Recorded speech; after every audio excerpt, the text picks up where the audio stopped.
시편 146편 5절의 말씀, 우리 한 절의 말씀이니까요, 같이 힘있게 한 목소리로 또박또박 호흡을 맞춰서 옆에 있는 사람과 같이 한 목소리로 읽겠습니다. 시작. 야곱의 하나님을 자기의 도움으로 삼으며 여호와 자기 하나님에게 자기의 소망을 두는 자는 복이 있도다. 아멘. 오늘 이 시편 말씀은 포로기 이후에 예루살렘으로 돌아온 이스라엘 백성들이 이제 다시는 똑같은 실수를 범하지 않겠습니다라는 마음으로 그렇게 그 믿음의 선배님들이 쭉 써왔던 시편들 중에 좋은 내용들을 뽑아서 그렇게 하나님 앞에 올려드린 찬양이고 기도였습니다. 시편 145편이 다윗의 시편인데요, 그 시편 145편과 시편 146편이 굉장히 많이 닮아 있습니다. 즉 돌아왔던 이스라엘 백성들이 누구의 신앙을 본받기를 원했냐면 다윗의 신앙을 본받기를 원했다라는 겁니다. 다윗은 하나님만을 의지했던 사람이고, 다윗은 어떠한 순간에도 하나님과 떨어지지 않도록 몸부림쳤던 사람이었죠. 그리고 하나님이 어떤 분이신지를 알고 늘 그대로 고백하면서 살아갔던 믿음의 사람이었습니다. 얼마나 그의 모습이 아름답고 귀했으면 하나님도 다윗한테 너는 참 내 마음에 쏙 든다. 여러분, 하나님께 평생 이 말 한 번은 좀 들었으면 좋겠습니다. 그렇죠? 어느 날 기도를 하는데, 어느 날 찬양을 드리는데, 예배를 드리는데 이런 성령의 음성이 들리는 거예요. 내가 너를 내 마음에 막 쏙쏙 든다. 저는 이런 꿈이 있어요. 그래서 가끔 유찬이, 유건이 이렇게 잘 때 그 귀 속에다 대고 얘네들 잘 때 말해주기도 해요. 너희들은 하나님께 완전히 사로잡힌 자들이야. 이렇게 못 듣죠? 그런데 그 영혼이 막 들어가지고 나중에 하나님 나를 붙들고 있구나 이렇게 착각할 수 있게, 그게 또 믿음이 될 수 있게 이렇게 지금 축복하고 있는데, 여러분 일평생 살아가면서 하나님께 이 음성 한번 듣는 것은 꼭 기도 제목으로 삼기를 축복합니다.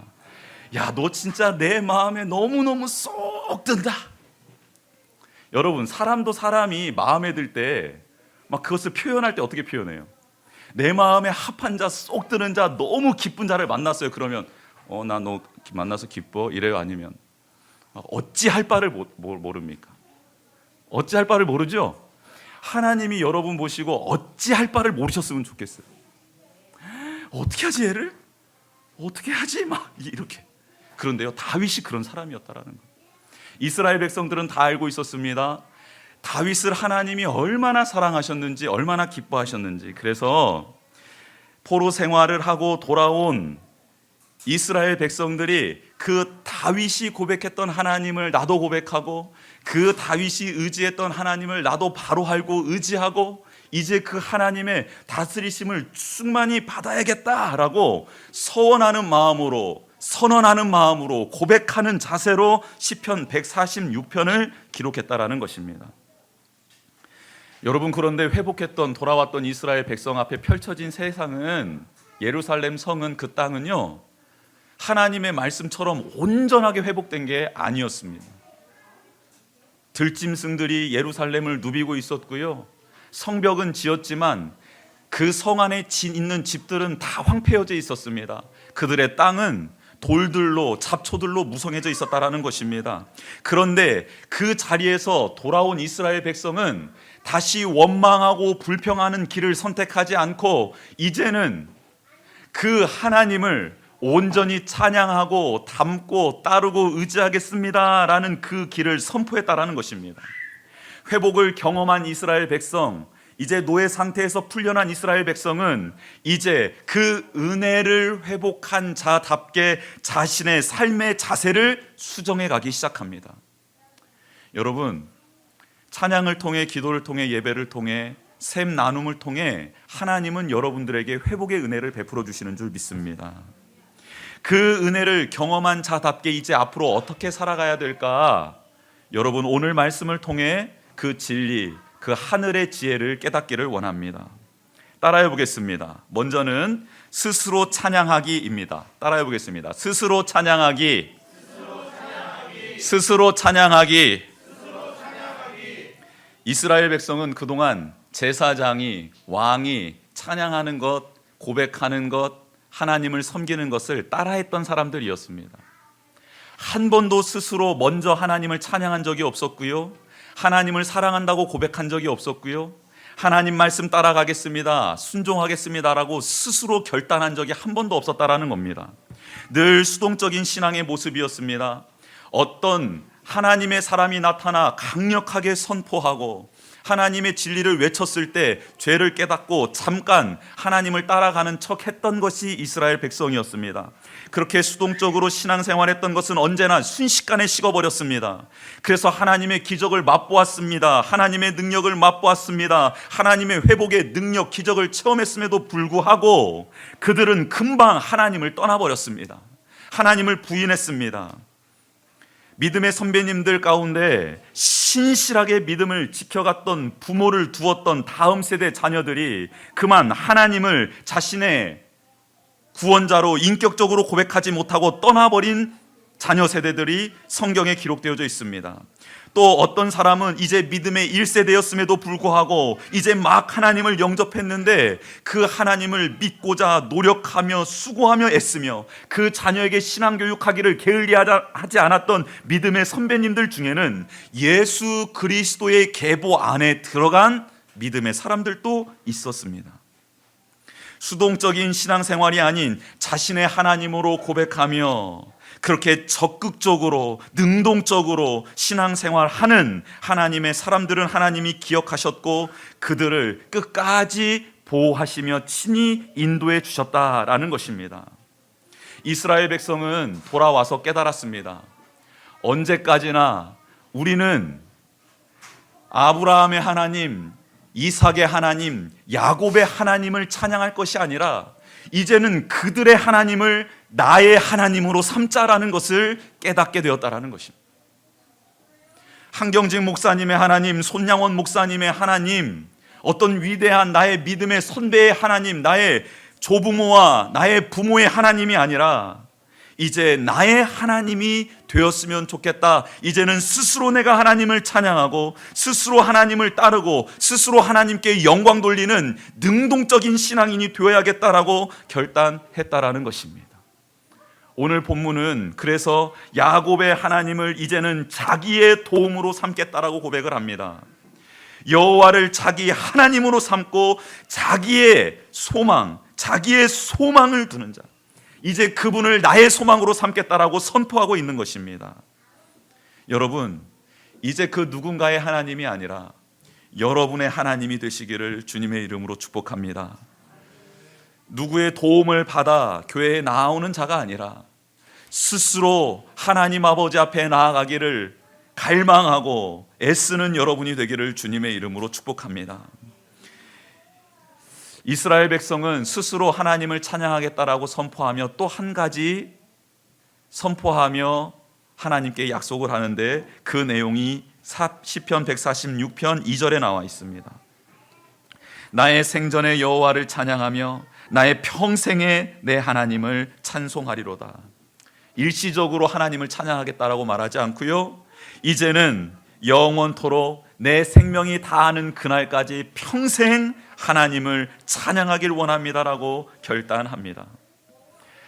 때로는 위기와 환난이 우리에게 좋은 자양분이 되기도 하는 것 같습니다. 70년 동안 노예 생활을 한 이스라엘 백성은 이제 깨달았습니다. 이제 하나님을 나의 힘으로 나의 주로 고백하겠습니다. 그리고 영원토록 하나님을 찬양하고 싶습니다라고 고백하며 찬양하게 된다라는 것입니다. 여러분, 우리의 신앙은 어떻습니까? 한번 우리의 신앙을 점검해 보기를 원합니다. 지금 누군가의 도움을 받아야 될 상황에 있는 사람들 있습니다. 예, 알고 있어요. 그리고 어쩔 수 없이 나보다 믿음이 조금 더 나은 가족을 따라 지금 신앙의 걸음을 떼고 있는 분들 있다라는 것도 알고 있습니다. 그런데 그분들이 이런 마음은 가져야 된다라고 성경은 말하고 있다라는 겁니다. 하나님, 이제는 내가 의지하는 신앙이 아니라 나 스스로 하나님을 찬양하는 시간이 오게 하여 주십시오. 다른 사람의 은혜 받은 것을 듣고 사는 존재가 아니라 이제는 내게 베풀어 주시는 은혜를 나누고 고백하는 사람이 되게 해 주십시오. 그리고 더 나아가 그것을 증거하는 사람으로 살아갈 수 있도록 도와주십시오. 기도를 받고만 있는데 이제는 나도 그 누군가를 위해서 기도해 주는 사람으로 변화되기를 원합니다. 내가 지금은 섬김을 받고 있는데 누군가를 섬기고 그 섬김의 기쁨을 누리고 그 사랑함의 기쁨을 누리는 자로 변화되게 하여 주십시오라는 갈망함이, 간절함이 우리 모두에게 있어져야 된다라고 말하고 있습니다. 예수님을 따라간다라는 것은 바로 이런 것이죠. 예수님은 지극히 높은 곳에서 낮은 이 땅에 임하신 분입니다. 그 모든 영광스러운 자리를 내려놓고 이 땅에 오셔서 제자들을 섬겨주셨습니다. 죄인들을 섬겨주셨습니다. 그리고 그 섬김은 계속해서 깊어져서 자신의 목숨을 내놓는 섬김의 자리까지 가시게 되었습니다. 처음 교회에 등록하면요, 왕대접을 받습니다. 차도 떠다 주고 밥도 대령해 주고 의자도 빼주고 좋은 자리 안내해 주고 뭐 부족한 것 없었냐고 물어보기도 합니다. 4주 동안 혹은 8주 동안 1년 동안 그를 극진히 섬깁니다. 그런데요, 진짜 믿음이 들어가기 시작하면 그 왕대접 받는 그 자리에서 내려오게 되는 것이지요. 예수님을 닮아가 종의 자리에 앉게 된다라는 것입니다. 제자들의 모습은 제일 처음 인정받고 싶어 했습니다. 예수님께서 왕이 되시면 높은 자리 차지하고 싶었습니다. 왜요? 다스리고 싶었기 때문입니다. 섬김을 받고 싶었기 때문입니다. 그런데 그들이 성령 체험 후에 자신의 생명을 내어주는 자리, 자신이 고난당하는 자리를 찾아 들어가기 시작합니다. 그리고 예수 그리스도가 나의 주인 되시고 예수 그리스도가 메시아 되심을 선포하며 나는 그분을 따르겠다라고 선포합니다. 그래서 낮은 자, 힘든 자, 어려운 자를 찾아가고 그들의 발을 닦아주기 시작합니다. 그들의 손을 잡아주기 시작합니다. 그들의 가정에 찾아가 그의 가정을 회복시켜달라고 하나님께 친히 간구하는 자들이 되었습니다. 제자들의 삶은 심지어 죽는 자리까지도 예수님을 닮아 죽기를 사모했다라는 것입니다. 여러분, 찬양의 가사 중에 저는 참 이 가사를 좋아합니다. 이전보다 더욱 사랑합니다. 근데 이 마지막 가사가 너무 놀라운데요, 숨질 때 할 말. 여러분, 내가 지금 이제 막 숨을 거두려고 하는데 숨질 때 할 말이 뭐냐? 하나님, 이 숨이 거두어지는 이 순간보다 숨이 떠나는 그 순간 더 하나님을 사랑하길 원합니다. 숨질 때라도 내 할 말씀을 이전보다 더욱 사랑합니다. 이 찬양이 우리의 찬양 되었으면 좋겠고 우리의 고백 되었으면 좋겠습니다. 다음으로는 유혹 뿌리치기입니다. 한번 따라해 보겠습니다. 유혹 뿌리치기. 유혹 뿌리치기. 성경은 오늘 3절에서 귀인들을 의지하지 말며 도울 힘이 없는 인생도 의지하지 말라라고 말하고 있습니다. 귀인들, 영향력 있는 사람들, 나를 도울 수 있고 힘과 능력을 가진 자들, 그들을 의지하지 말라라고 말하고 있습니다. 그들이 힘이 있는 것처럼 보이지만 실상은 힘이 없다라는 겁니다. 나를 구원해주고 나를 인도해주고 나를 세울 힘이 없다라는 거예요. 그들에게는. 여러분, 이것을 깨닫는 것이 지혜입니다. 이 말씀은 공동체를 파괴하라는 말이 아니지요. 인간관계를 무시하고 자기 중심적으로 살아가는 말씀도 아닙니다. 그들을 하나님처럼 의지하지 말라는 거예요. 자신을 구원해 줄 자처럼 그들을 따르지 말라는 것입니다. 하지만 이스라엘 백성, 그리고 지금 우리는 눈에 보이는 대로 살아가는데 그 본성에 충실하고 유혹받기 쉬운 자들임을 성경은 또한 말씀해 주고 있습니다. 어떤 라인을 타야지 좀 이렇게 핫한 라인이 될 수 있을까? 우리 청년들 직장 들어가면 라인을 잘 타야 됩니다. 여러분 군대 가서 훈련소에서도 라인을 잘 타야 됩니다. 잘못된 라인에 타거나 잘못된 사람 앞에 서면요, 그냥 그 날로 그냥 끝입니다. 라인 잘 타시기를 축복합니다. 여러분 라인 중요해요. 라인 잘 타셔야 합니다. 승승장구하는 길을 찾습니다. 여러분, 저는 여러분들이 승승장구했으면 좋겠습니다. 그런 복을 또한 누리시기를 주님의 이름으로 축복합니다. 좀 더 높이 올라가고 좀 더 많이 소유하게 되는 복도 좀 누리셨으면 좋겠습니다. 아멘? 아멘 하세요. 아멘? 뭔가 좀 이상한 말이 나올 것 같아서 두려워하시는 것 같은데 이상한 말 안 나와요. 여러분 라인 잘 타세요. 승승장구하셔야 해요. 더 높은 자리에 좀 올라가셨으면 좋겠습니다. 그리고 더 많은 것들을 좀 이렇게 좀 풍족히 누리셨으면 좋겠습니다. 그런데요, 믿음은 거기에 휘둘려서 살아가는 게 믿음이 아니고, 믿음은 그것을 뛰어넘어 그것을 다스리는 자리에 서는 것이 믿음입니다. 라인 타는 것도 중요하고요, 승승장구하는 것도 중요합니다. 높은 자리에 올라가는 것도 중요하고요, 많은 것을 소유하는 것도 참으로 중요한 일입니다. 그런데 그게 믿음이 아니고, 믿음은 그것을 뛰어넘는 것이 믿음이라는 겁니다. 그것을 지배당하는 것이 아니라 그것을 지배하는 것이 믿음이라는 거예요. 하나님께서 주시는 능력과 은혜는 거기에 사로잡혀 살아가는 그런 자잘하고 쪼잔하고 편협한 것이 믿음이 아니라, 그 모든 것들을 누림에도 불구하고 그것을 뛰어넘는, 그래서 하나님과 동행하며 그것을 다스리는 것이 바로 믿음이다 라고 말하고 있습니다. 사울 왕은 하나님의 은혜로 왕이 된 사람입니다. 그는 겸손의 대명사였어요. 하나님의 영이 임했을 때 그는 그 영이 충만해져서 이스라엘을 쳐들어왔던 적들을 다 물리쳤습니다. 흐트러져 있던 이스라엘 백성들의 마음을 하나로 모으는 능력이 그에게 있었습니다. 그래서 그는 왕이 되었고 이스라엘 백성을 다스리기 시작하고 있었습니다. 근데 위기는 그때 찾아왔습니다. 가장 작은 지파, 자신감도 없었던 그는 하나님의 은혜만을 의지했을 때 왕이 될 수 있었습니다. 그런데 그 은혜를 잊고 회복시켜 주시고 자신을 세워주신 하나님을 바라보지 않게 되었습니다. 그는 자신의 군사들 최정예 부대를 의지하기 시작했습니다. 왕으로서 자신이 가지고 있는 능력과 힘을 보고 의지하기 시작했습니다. 결국 그는 하나님을 바라보는, 의지하는 인생을 살지 못하게 되었고 하나님 말씀에 불순종하게 되었습니다. 오늘 본문은 모든 인생은 흙으로 돌아가는 존재라고 정확하게 말씀하고 있습니다. 그들이 만들어 놓은 모든 것은 소멸하게 될 것이라고 정확하게 성경은 말씀하고 있습니다. 인간의 지혜, 생각, 그가 만들어 놓은 모든 업적은 소멸하게 될 것인데 그 인생을 너는 의지하고 싶니? 그 모든 것들을 너는 따라가고 싶니?라고 성경은 우리에게 반문하고 있습니다. 사랑하는 성도 여러분, 영원한 하나님을 바라봄으로, 그분을 더 깊이 알아감으로 세상을 의지하고 세상을 바라보게 하는 유혹을 뿌리치는 여러분이 되시기를 주님의 이름으로 축복합니다. 유혹 당하지 않기 위해서는 어떤 유혹이 찾아오나 이것을 어떻게 뿌리쳐야 되나 유혹을 바라보고 있으면 유혹을 뿌리치지 못합니다. 오늘 성경은 유혹을 뿌리치는 방법에 대해서 알려주고 있습니다. 그것은 무엇이냐면 하나님께 집중하고 하나님이 누구신지를 알아갈 때 유혹을 뿌리칠 수 있다라고 성경은 말하고 있습니다. 오늘 146편 6절에서부터 9절까지는 그 내용이 담겨져 있습니다. 어떤 하나님을 소개하고 있습니까? 하나님은 창조주라는 것입니다.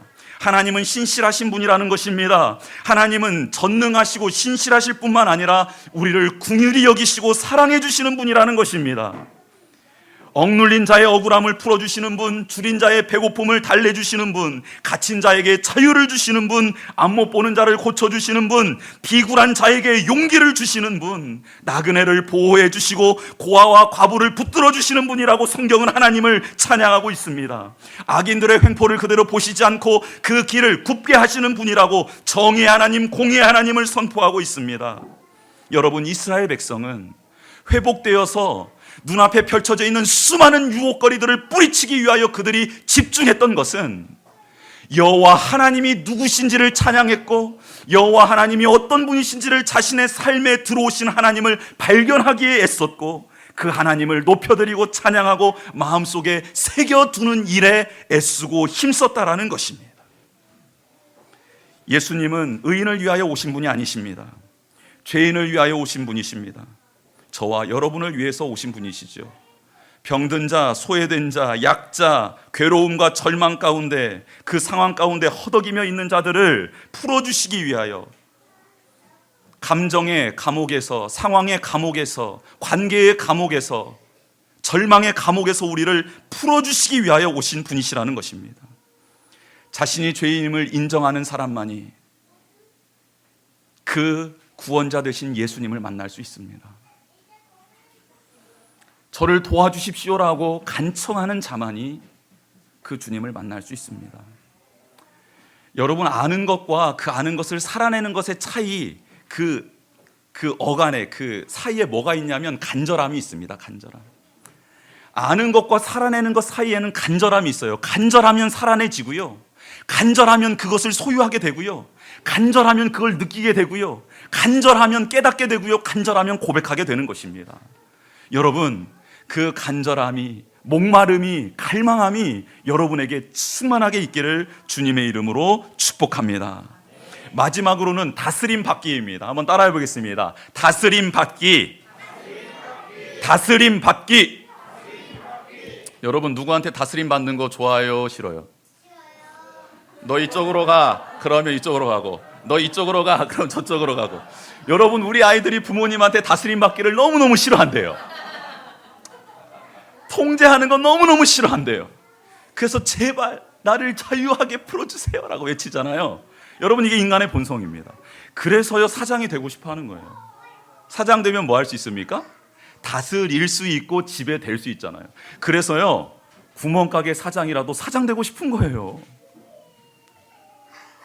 여러분, 사람은 본성적으로 누구의 다스림을 받기를 싫어합니다. 그래서 누구를 통제하는 자리, 제어하는 자리, 내 말을 들으면 순종해야 되는 그 자리에 올라가고 싶어 해요. 여러분, 예수님의 제자들도 똑같았습니다.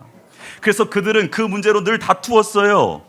예수님이 왕이 되면 누가 그 좌우에 앉게 되지? 저요, 우리를 써주세요. 그랬을 때 다른 제자들이, 10명의 제자들이, 2명의 제자들이 그럴 때 얼마나 시기하고 내려왔을 때 막 뭐라고 하고 막 싸웠습니까?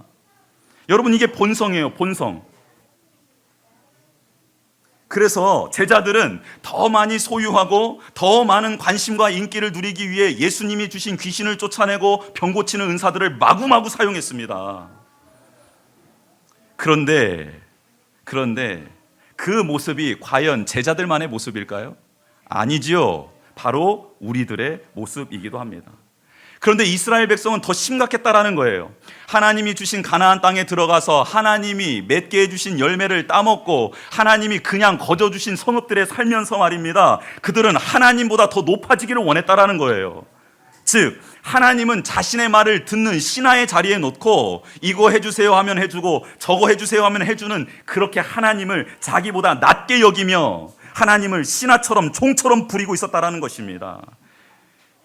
그런 그들은 멸망을 맞게 되었고 포로 생활을 하게 되었어요. 이제 회복된 그들은 이제는 다시 똑같은 죄를 범하지 않겠습니다라고 결단을 합니다. 얼마나 하나님을 내 마음대로 조정하는 것이 큰 죄악인지를 깨닫게 되었다라는 거예요. 그들은 통회하고 자복합니다. 그리고 이제는 그분이 나를 다스려 주기를 간절히 원합니다. 그것도 영원토록 다스려 달라고 구하고 있습니다. 여러분, 10절의 말씀 같이 한번 읽어볼까요? 시편 146편 10절 말씀입니다. 시작. 시온아, 여호와는 영원히 다스리고 내 하나님은 대대로 통치하시리로다. 할렐루야. 아멘. 하나님, 이제는 나를 좀 다스려 주십시오. 하나님, 이제는 내가 영원토록 주님의 다스리심을 받고 싶습니다 라고 선포하고 고백하고 찬양하고 있더라는 것입니다. 여러분, 하나님의 다스림을 받는다는 것은 세상을 거스르는 것을 말합니다. 하나님을 다스림을 받겠습니다라고 고백하면 예수님이 가신 길을 걷겠습니다라는 것을 의미하는 겁니다. 나를 부인하겠습니다. 섬기는 종이 되겠습니다. 모든 것이 하나님께로부터 왔음을 고백하고 그렇게 하나님께 모든 것을 내어드리는 삶으로 살아가겠습니다. 내가 이해할 수 없는 순간이 오더라도 하나님의 약속을 믿고 그 일을 반드시 이루실 하나님을 신뢰하며 제가 부인하지 않고 하나님의 다스림을 찬양하며 나아가겠습니다라고 고백하는 것입니다. 여러분, 욥은 모든 걸 잃었습니다. 당대의 의인이었고 완전한 자였음에도 그는 자녀를 잃고 재물을 잃고 건강도 잃었고 아내마저 떠나버렸습니다. 찾아온 친구들과의 대화를 통해 그들의 우정이 금이 가기 시작했습니다. 신의도 다 잃어버렸습니다. 더 아파졌지요. 더 고통스러워지고 괴로워졌습니다. 그런데 그때 욥은 하나님을 의지하며 하나님께 궁금한 것을 계속해서 묻고 또 묻고 또 묻고 또 묻고 또 묻고 또 묻습니다. 하나님께 계속 이해할 수 없는 이 상황들을 아뢰기 시작합니다. 이전에 살았던 삶을 반추하기도 하고 하나님 앞에 예배드렸던 모습을 다시 회상해 보기도 합니다. 혹은 하나님이 베풀어 주셨던 은혜 가운데 내가 뭔가 잘못한 것이 없나 스스로를 다시 반추해 보기도 했습니다. 그런 모든 상황들을 하나님께 아뢰기 시작합니다. 계속되는 욥의 간구에 하나님은 정확한 때에 응답을 해 주시지요. 여러분, 욥은 끝까지 하나님의 다스리심을 인정했습니다. 그 안에서 고민하고 통회하고 간구했다라는 것입니다. 여러분, 욥의 상황 가운데서 사탄이 원했던 건 뭐였을까요? 사탄은 욥이 하나님의 다스림을 이제 거부하기를 원했을 것입니다. 하나님의 선하심을 부인하기를 원했을 것입니다. 하나님의 신실하심을 의심했으면 좋겠다라고 욥을 충동질했을 것입니다. 그런데 외줄에 서서 굉장히 위태롭게 서 있는 그 욥, 살얼음 위를 너무너무 힘겹게 걸어가고 있는 그 욥을 하나님은 지키시고 보호해 주셨다라는 것입니다. 왜요? 하나님의 다스림을 인정했기 때문입니다. 여러분, 예배를 통해, 기도회를 통해, 말씀 통독을 통해, 샘 나눔을 통해, 교회에서 행하는 봉사와 섬김을 통해 하나님은 여러분에게 회복의 은혜를 베풀어 주실 줄 믿습니다. 그 맛을 본 여러분, 어떻게 살아야 할까요? 성경은 말합니다. 하나님을 스스로 찬양하는 내가 되어야 한다. 하나님을 아는 지식으로 유혹을 뿌리쳐야 한다. 하나님의 다스리심을 받기를 갈망해야 한다라고 성경은 말씀하고 있습니다.